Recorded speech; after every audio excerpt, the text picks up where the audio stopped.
This is The Road Show, and I'm your host, David Warren. Let me start today's program by reading you the back cover of an interesting new book.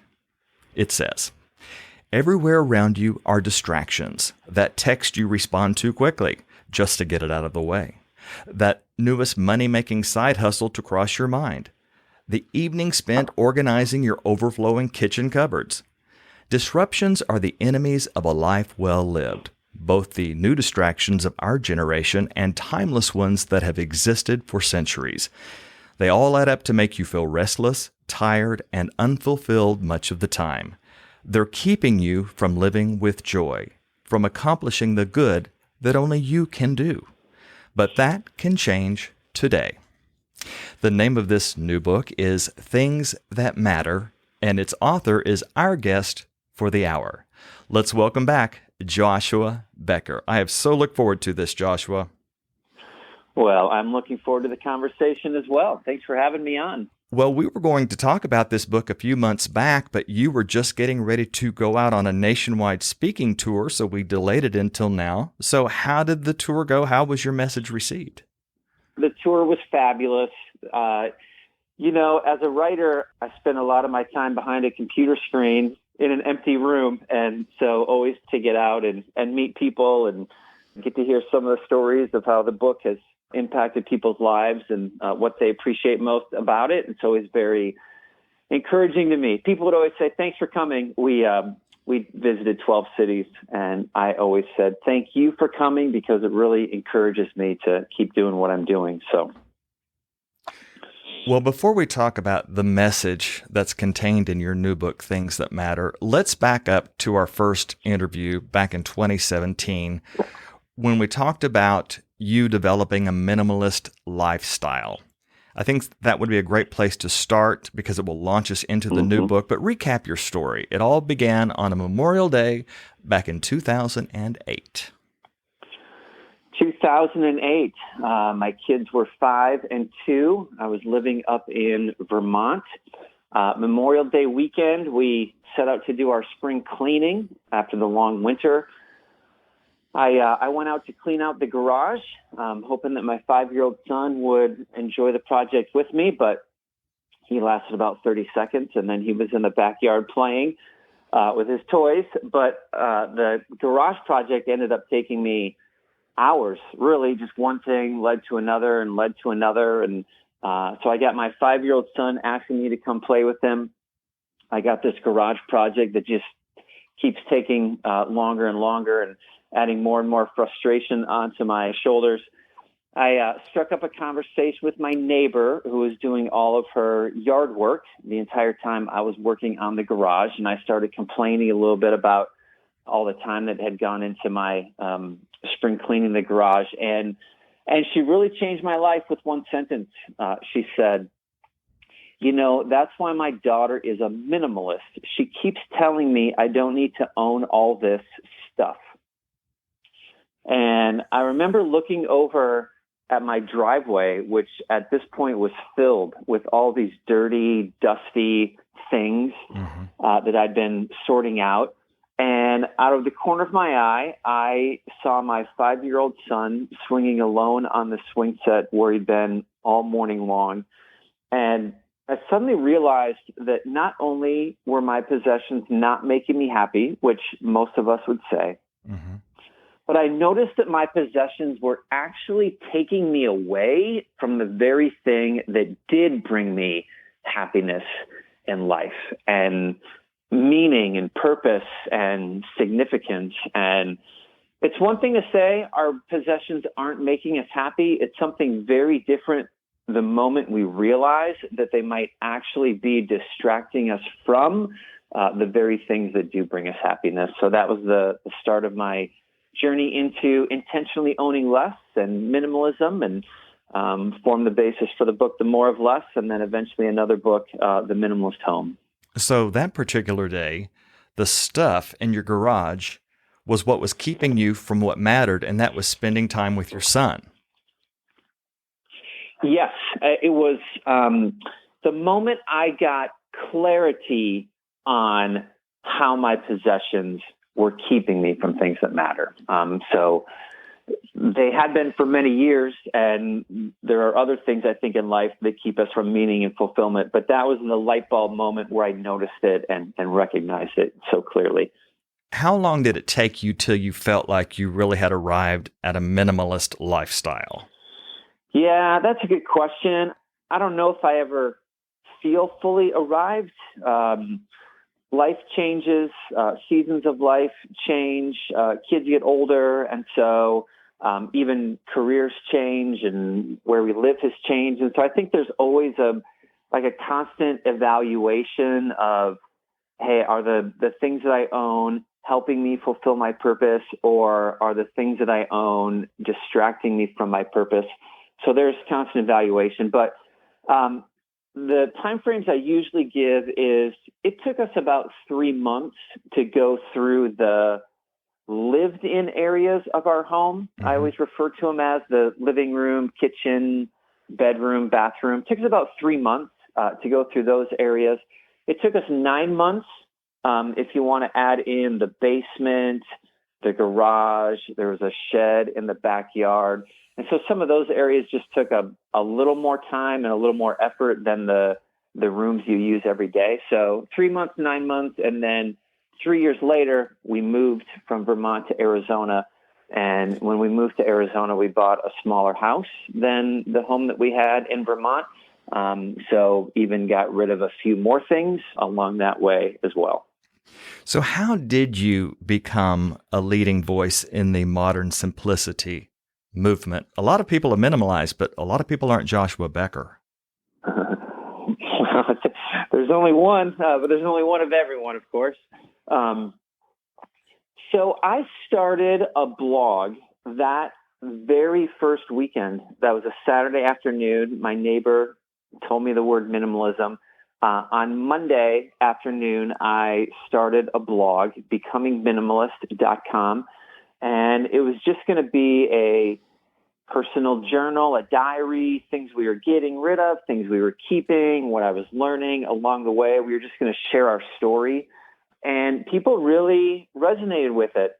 People found it pretty quickly. There are some different ways to search out different words online. And so people were finding it, and it was growing. And after about a year and a half of just talking about my own stuff and what I was learning, kind of changed my focus and thought to myself, okay, rather than me just talking about the things that I'm learning, how can I help others own less? How can I play my neighbor's role in other people's lives? Mm-hmm. And so began writing in that sort of way, trying to introduce this lifestyle to more people and invite people to the life-giving benefits of owning less. And I don't know, I guess I got a knack for writing, and so people were drawn to it. I think what people like about becoming minimalist is that it's more than just how to declutter your kitchen, how to declutter your spice cabinet. There's always a deeper meaning behind it. Hey, we're doing this so that we can live out bigger purposes in our lives, and we're not becoming minimalist so that we can check out of life, but we're pursuing owning less so that we can direct our limited resources towards things that matter more in the long run. Joshua, I'm curious to see if you agree with me or not, but our listening audience does not know yet that you were a pastor for many years.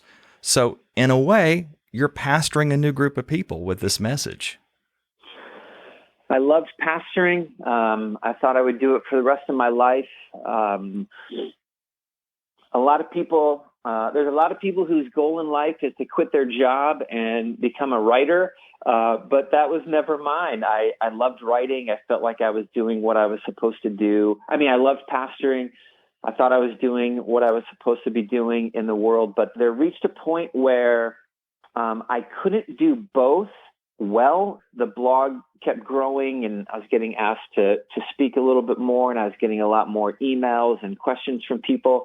And so there came a point where I had to decide, what is the role that I want to play in the world, even that God would want me to play in the world. And I looked around and I thought to myself, there are a lot of pastors who pastor better than I do, but there are not a lot of people writing online about minimalism and owning less as well as I do. So that's how I ended up deciding. That was about a 3-year process of deciding to leave that career to do what I'm doing now. Well, God has truly blessed what you do. The name of the website again, jot this down, listeners, becomingminimalist.com. And we'll talk more about the website in just a bit. But 1.5 million readers of the website per month. And I checked out your Facebook page, and you have 2.4 million followers and growing so far. So this message is really resonating with people.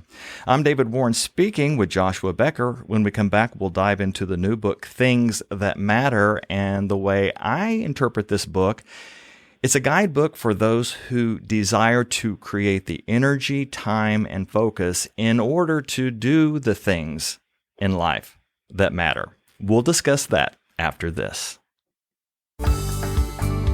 I'm David Warren, here with some exciting news for Oasis listeners. We have a new mobile device app.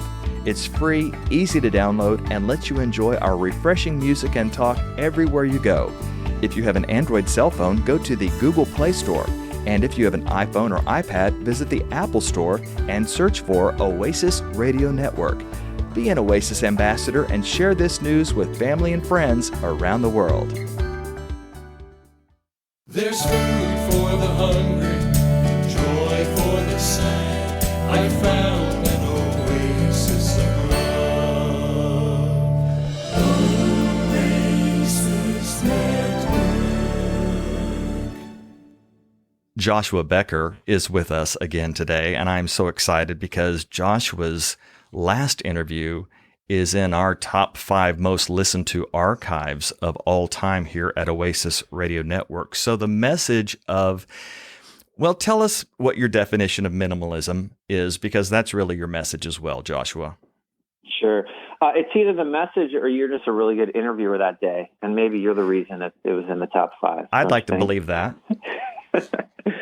I define minimalism as minimalism is the intentional promotion of the things we most value in life by removing anything that distracts us from it.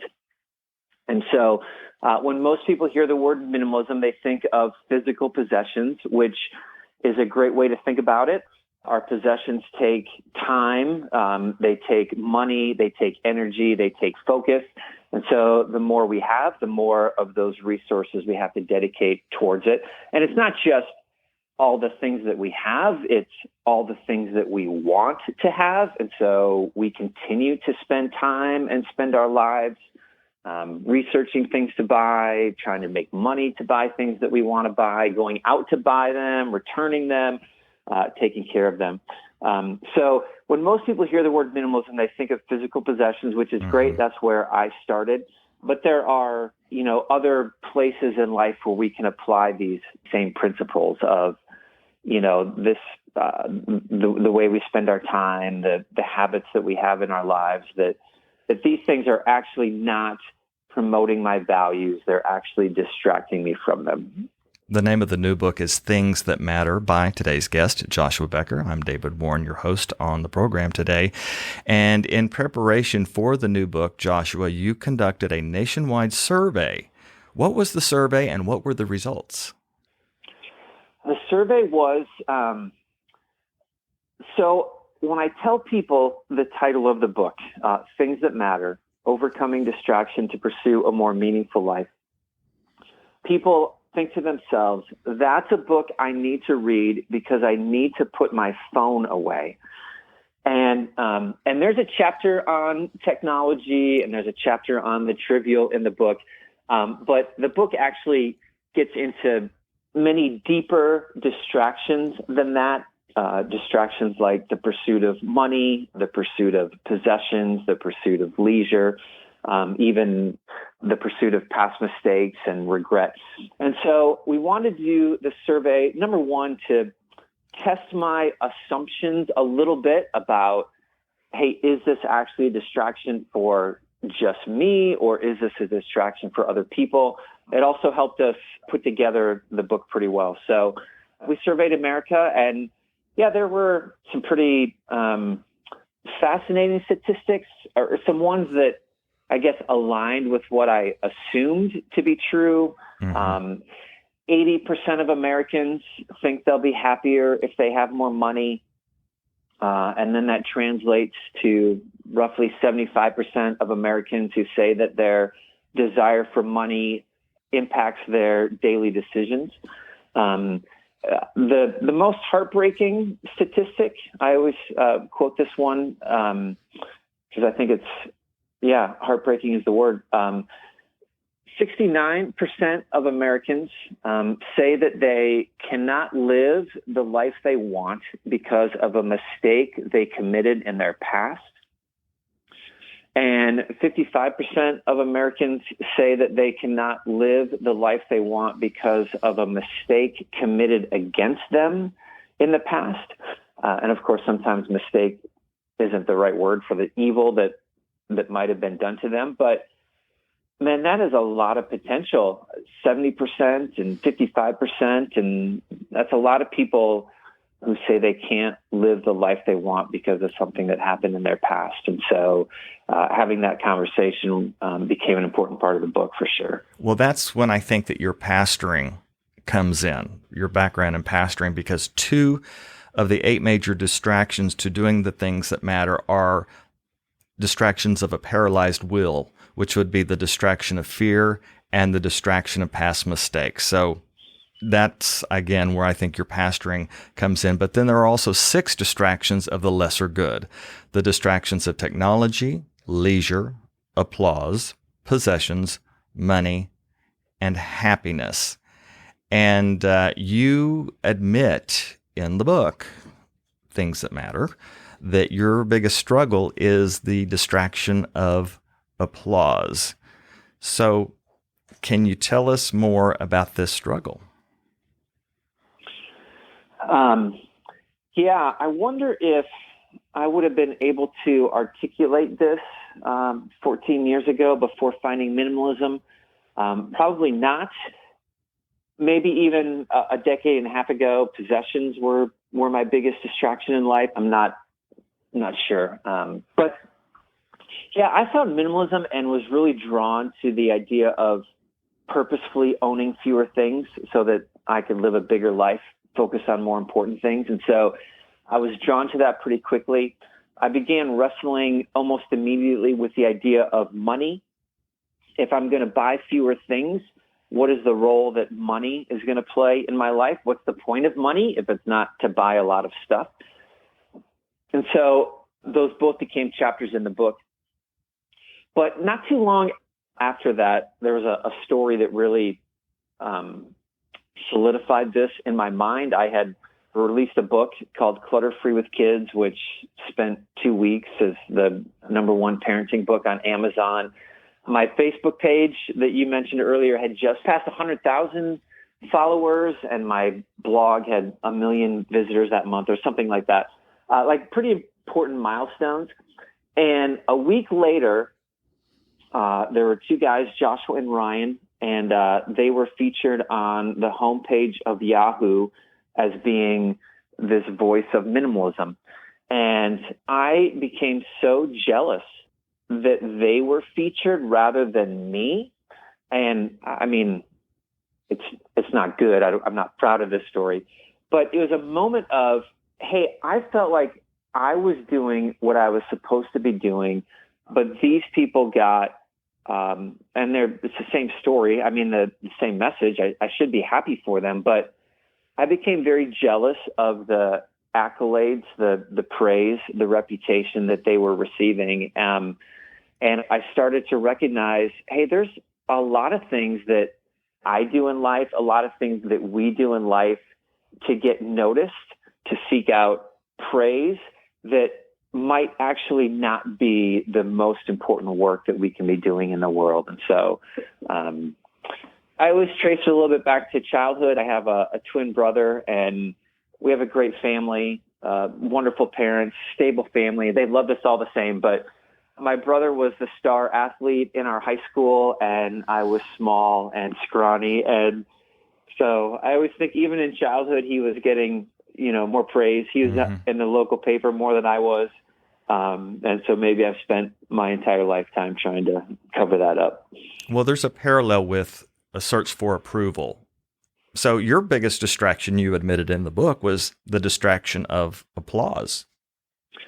Yeah. And, I think it's true that different distractions affect people differently and maybe even at different times in their lives. Mm-hmm.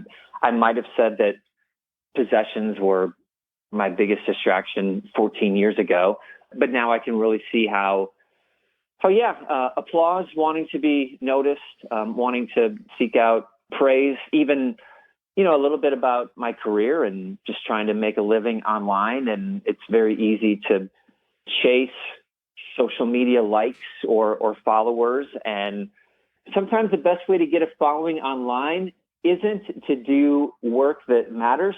And so keeping that constant tension in check on, hey, I need to focus on doing work that is lasting and fulfilling and allowing the praise to come naturally as opposed to seeking that out purposefully.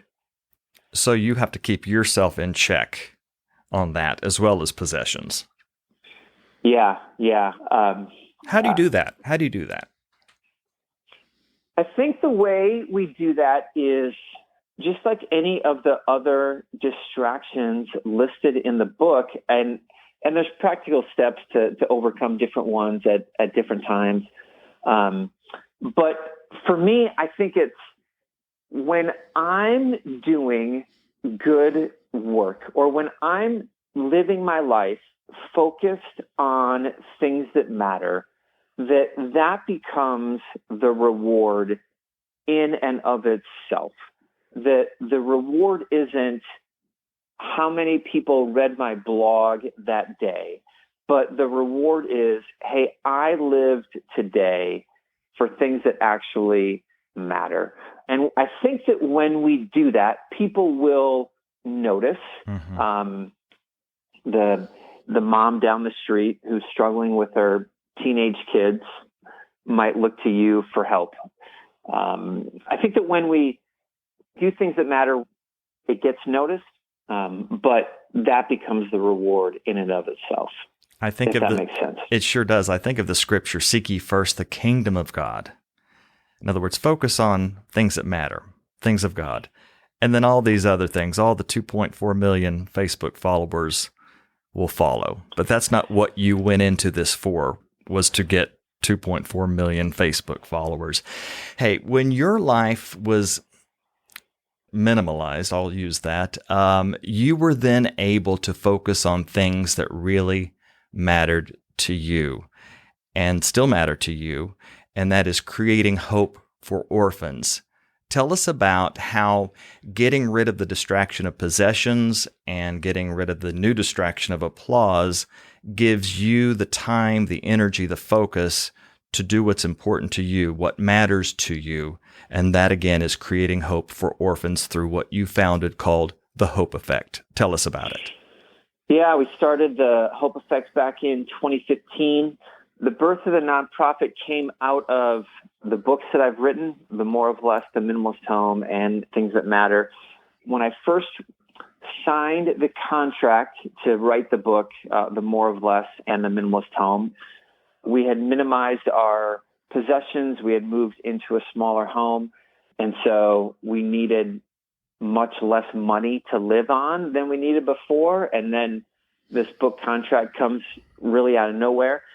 And I remember turning to my wife and I said, well, what are we going to do with the money? Like, are we going to go buy a bigger house? Are we going to go buy a bigger screen television? Are we going to replace the furniture in the living room? Or what are we going to do with really this excess funding that was coming in? And of course, we both knew that we weren't going to change the way that we were living. We had found so much joy and meaning in it. And so we said, well, let's do something important in the world with it. And so with the help of my friend Joe Derigo and his wife, Christy Derigo, we founded the Hope Effect.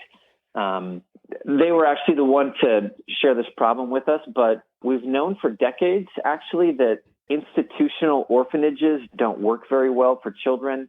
the orphanage that you picture when you picture an orphanage, 4 walls and a whole bunch of kids and a couple adults coming and going, that kids fall behind in every stage of human development when they grow up in that type of institutionalized orphanage. And so we work in nations that still use that model for orphan care, and we work with them to change laws.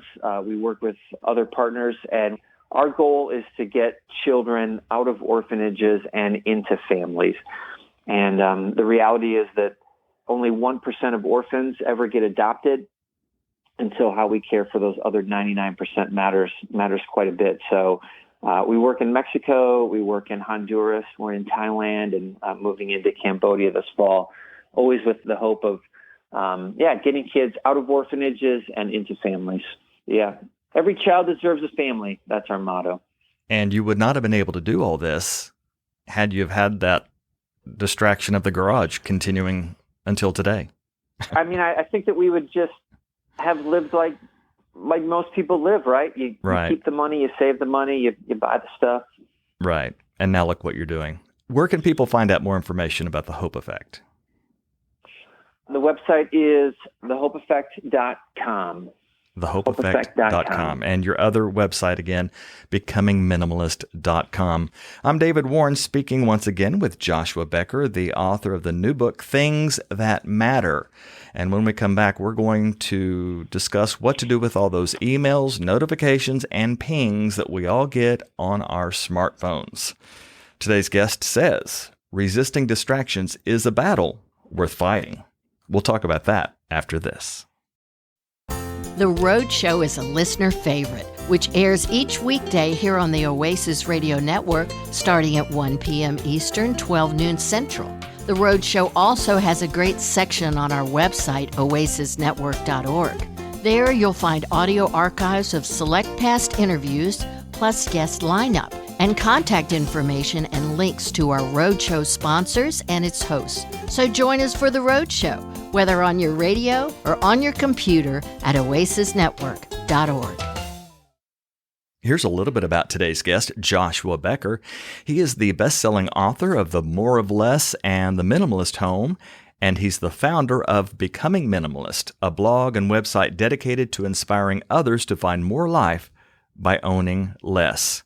Joshua is also the founder of The Hope Effect, a nonprofit organization that is changing how the world cares for orphans.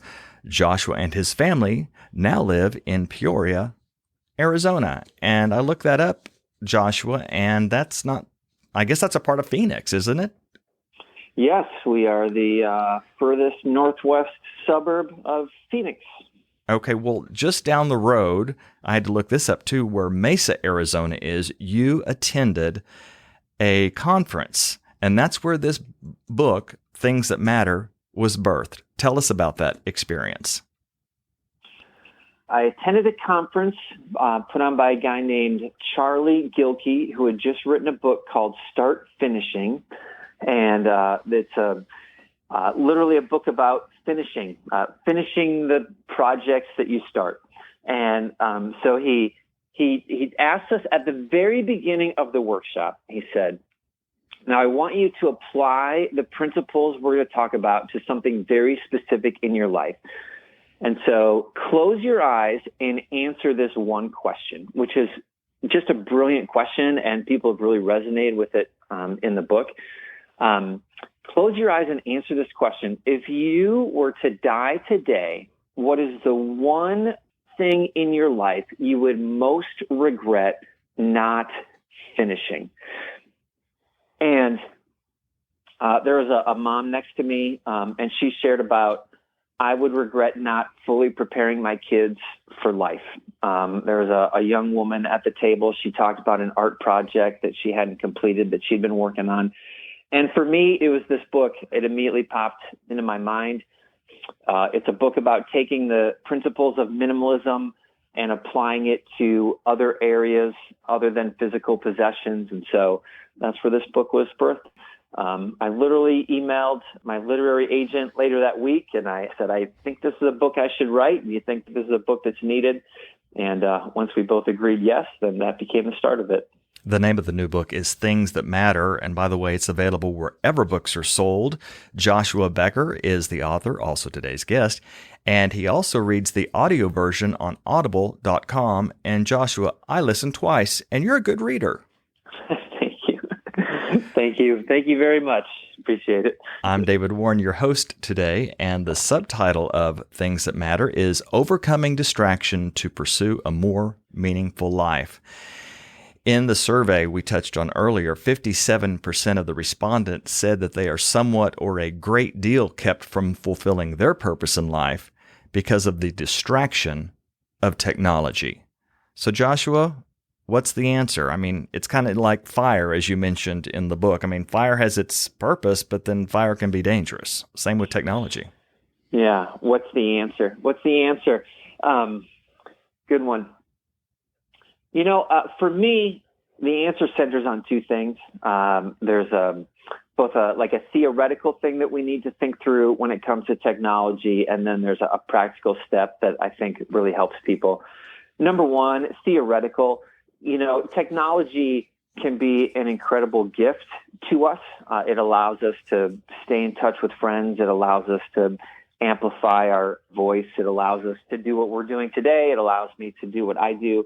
And so technology can be good. We can use technology to create good. We can use technology to make a positive difference in the world. Or technology can just be used for mindless consumption, playing another video game, scrolling on social media, watching another season of something that is streaming on our television. And so really recognizing, when am I using technology to create good in the world, and when am I just allowing it to consume my time and my energy? I think that's the theoretical thing that we need to think through, and hopefully we use it more for good and less for just wasting time. The second thing is I encourage everybody to take a technology break, take a significant fast, whether it's 2 weeks or whether it's a month, and literally set it all aside. Turn off the television for a month, turn off social media for a month, put your phone away for a month if you can, only use your computer for work for a month.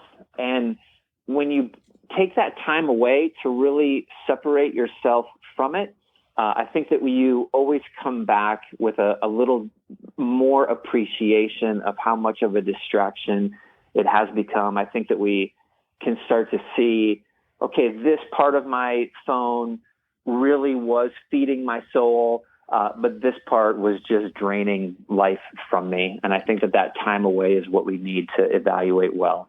There's a great quote in Things That Matter attributed to Cal Newport. He said, "The ability to stay focused will be the superpower of the 21st century."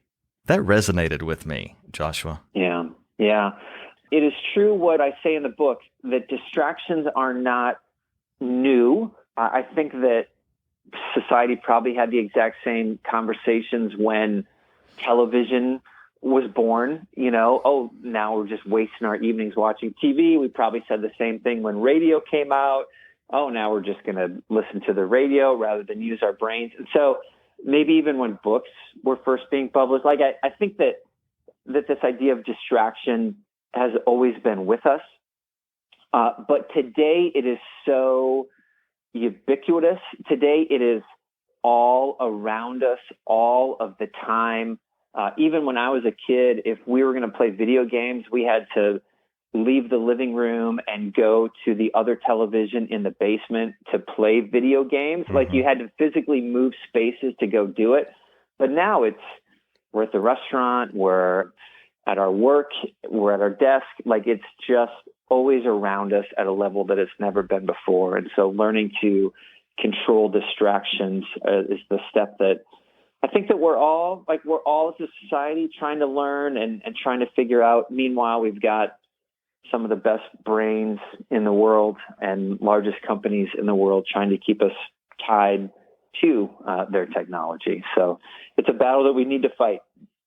Well, the goal of the new book by Joshua, Things That Matter, is also the goal of today's roadshow, and that is to pursue a more meaningful life. But how do we do that? We have to overcome distractions. I listed them earlier, but the two distractions of a paralyzed will are the distraction of fear holding you back, the distraction of past mistakes holding you back from pursuing that more meaningful life, that thing that God has called, that He's placed in each of us that our insides really want to do, but we're going to have to make the space for it. There are also distractions of the lesser good. Technology we've touched on, leisure, applause, possessions, money, and happiness. What? The distraction of happiness. Joshua, what does that mean? The way I explain it in the book is there are really two pursuits that I think are pretty common to us. The pursuit of self, survival at the least, nothing wrong with that. The pursuit of happiness, which I don't think there's anything wrong in us pursuing those things that are going to satisfy us most. Jesus even talked about us living the most abundant life that we can. The problem becomes when we confuse the two and we begin to pursue happiness in the pursuit of self. And me getting everything that I want is where I'm going to find happiness. When in reality, not only does the Bible speak to this, but like every study and every research that's ever been done by any institution everywhere says the exact same thing, that when we live selfless lives, that when we volunteer, when we give, when we serve others, when we help others, that people who are generous with their money and generous with their time always reach the end of their lives with greater sense of well-being and greater sense of fulfillment and higher levels of happiness. One of the distractions I just mentioned was the pursuit of money. And there's a very interesting section in your book called Today versus Tomorrow. And you had learned the value of getting rid of the distraction of seeking money. And your sister Jana was a little concerned for your future. Will you tell us that story? The story goes back to when we founded the Hope Effect with the book advance money from the More of Less and the Minimalist Home. And I remember asking my sister, I was in the backyard on the phone, and she's like, well, what are you guys going to do with the money? And I said, I think we're going to use it to start a nonprofit organization. And I remember asking, I said, what would you do with it? And she said, I would probably save it for my child's college education. And my first thought was, that's actually a good idea. I wonder why that didn't cross my mind. But I responded to her and I said, yeah, but Jana, do you think that if we use this money to help orphaned children get families around the world, that when my kids reach college age, that God's not going to provide for them to go to college?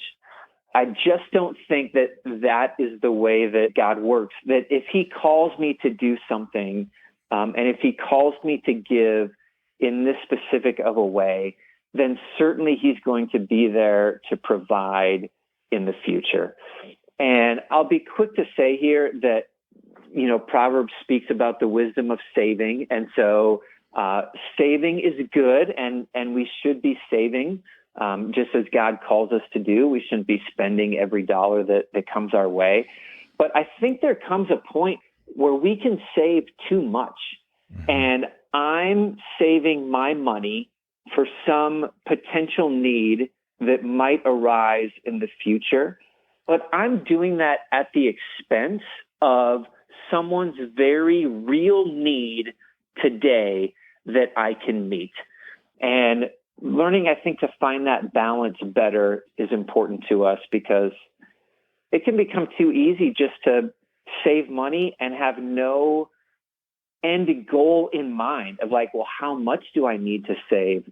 Right. Every financial advisor will tell me that I need to be saving more than I'm saving now. And I think balancing that a little bit with, wait, there's a good that I can do right now with my money. And so how do I balance that call for generosity and also that call to save for the future? As I said earlier, Joshua Becker is a leading voice in the modern simplicity movement. And you say in your book, Things That Matter, every time someone tells me I could never be a minimalist, I think to myself, but you already are, because everybody is minimizing something. If you're not minimizing your possessions, you're minimizing your money, time, and potential. Joshua, for those of us who want to pursue a meaningful life, but our big distraction is possessions, and we feel on the inside it is time for us to minimize, you have a book also available called The Minimalist Home. Tell us about that book. The Minimalist Home is, the subtitle is A Room-by-Room Guide to a Refocused, Decluttered Life. And it is very specific in nature. It goes through 18 different rooms, 18 different areas in our home, and it offers practical steps to begin decluttering. My model, the philosophy that I always think is the most helpful for the most number of people, is to, number one, to understand the bigger reason behind minimizing, the bigger reason behind decluttering. I'm not decluttering just so that I can own less stuff. I'm decluttering my stuff so that I can spend more time with my family, so that I can give more money to things that matter, so that I can accomplish more good in the world, whatever that is very specifically in your life. And then we begin working through our homes, easiest to hardest, starting with the most lived in areas first. And so people hear about minimalism, they hear about decluttering, and they think, I need to declutter my garage. And you spend an hour and a half in your garage and you see no change and you're frustrated and you give up on the whole process. But meanwhile, you could spend an hour and a half in your living room or an hour and a half in your bedroom and probably make a pretty significant dent, so much so that at the end of the day, your bedroom actually feels a little bit lighter and a little bit less stressful than it was before. And so that's the process that I lay out in the book, starting with these spaces that we spend time in, the spaces that we can complete, and then working to some of those harder areas later. Excellent. So the name of that book is The Minimalist Home, and the new book is called Things That Matter. These books are available wherever books are sold. They're also available in audio version on the website audible.com, again by today's special guest, Joshua Becker. His website is becomingminimalist.com, becomingminimalist.com. Well, I am David Warren, your host, and when we come back for our final moments, we'll get some final thoughts from Joshua Becker.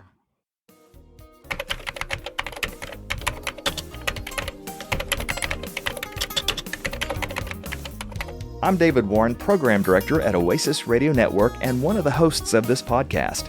All of our hosts enjoy hearing from you, our listening family, so drop us a note.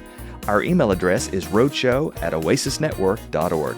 Be sure to subscribe to the podcast and you'll receive new episodes on your mobile devices.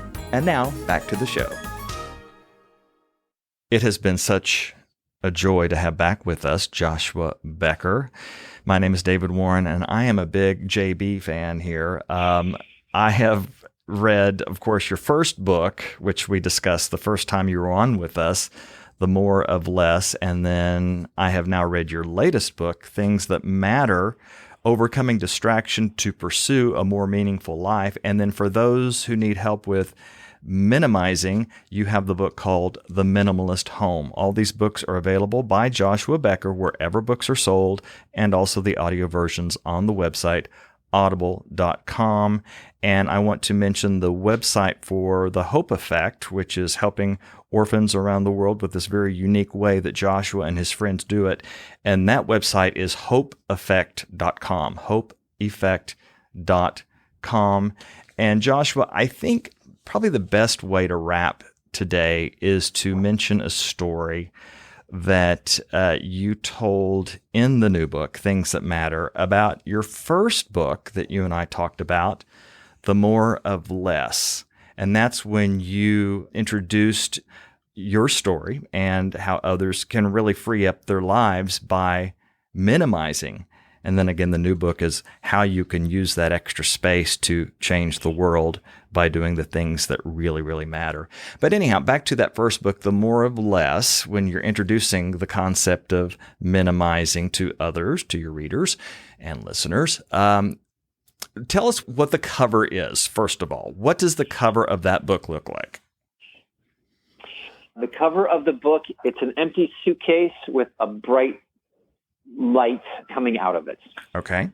But tell us what the artist's rendition was the first time they pitched you a book cover idea for The More of Less. Yeah. As with most books, they asked me, what do you picture being on the cover of this book, The More of Less, a book about minimalism? And I had no idea. I didn't even know I was going to get asked. I said, I don't know. I can tell you what I don't want on the cover. I don't want plastic chairs on a beach. And I said that because I knew that is what they were going to want to put on the cover, or that's the first thing that was going to come into their mind when they think of minimalism. Mm-hmm. And I remember saying, this is not a book about checking out of life. This is not a book about owning less stuff so you can go lay on a beach for the rest of your life. This is a book about owning less stuff so that you can discover what's most important to you and your family. And so that was our original conversation. 3 months later, we still didn't have a cover. They sent me an email. I was in an airport in Charlotte, and they said, time's up. We need to have a cover. And they sent me a cover of plastic chairs on a beach. And it was an anxious weekend till I could finally call them on Monday morning and say, that's the one cover that it can't be. And so we finally settled on this. I think it's the suitcase with the light coming out of it, a little bit of the parable of the pearl of great price, a little bit of let's get rid of the things that don't matter so that we can focus on the things that actually do. Hey, do you have your book, the new one, available, Things That Matter? As we close, I'd like you to read something from page 9.